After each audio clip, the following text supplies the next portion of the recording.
आधी रात के ठीक 2 बज रहे थे जब नेहा की नींद अचानक खुल गई।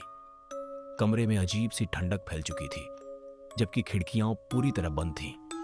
उसके ठीक सामने दीवार पर लगी शादी की तस्वीर हल्की हल्की हिल रही थी, जैसे किसी ने अभी अभी उसे छुआ हो।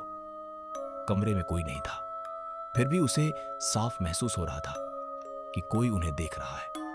नेहा और आदित्य ने कुछ ही महीनों पहले लव मैरिज की थी। दोनों अपने परिवारों के खिलाफ जाकर शहर से दूर एक पुराने अपार्टमेंट में रहने आ गए थे। शुरुआत में सब सामान्य था, नया घर, नई जिंदगी, नए सपने। लेकिन धीरे धीरे घर का माहौल बदलने लगा। रात के समय रसोई से बर्तनों के टकराने की आवाज आती, जबकि सुबह सब कुछ अपनी जगह पर सजा हुआ मिलता। कभी कभी लाइट अपने आप जल उठती। आदित्य इसे बिजली की खराबी समझकर नजरअंदाज करता रहा, लेकिन नेहा के चेहरे पर डर साफ दिखाई देने लगा था। एक रात आदित्य ने भी वही महसूस किया जो अब तक सिर्फ नेहा कहती थी। वह बालकनी में खड़ा था जब उसे पीछे से किसी के धीरे धीरे कदमों की आहट सुनाई दी। उसने सोचा नेहा होगी, पर जब उसने मुड़कर देखा तो कमरा खाली था।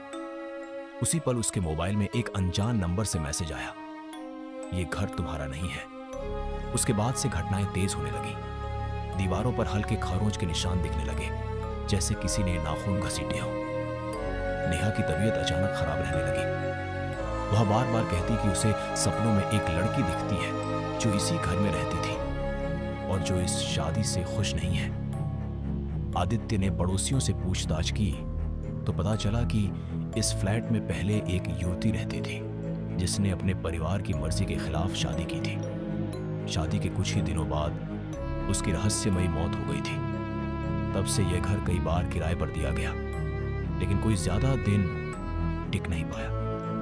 उस रात जब घड़ी ने फिर 2 बजने का संकेत दिया, नेहा अचानक बिस्तर से उठकर दरवाजे की तरफ चलने लगी। उसकी आंखें खुली थीं, लेकिन उनमें कोई भाव नहीं था।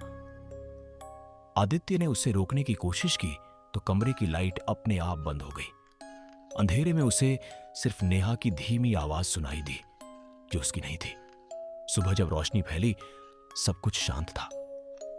नेहा सामान्य लग रही थी, जैसे कुछ हुआ ही ना हो, लेकिन दीवार पर लगी शादी की तस्वीर अब जमीन पर टूटी पड़ी थी और फोटो में नेहा की जगह किसी और लड़की की धुंधली परछाई दिखाई दे रही थी।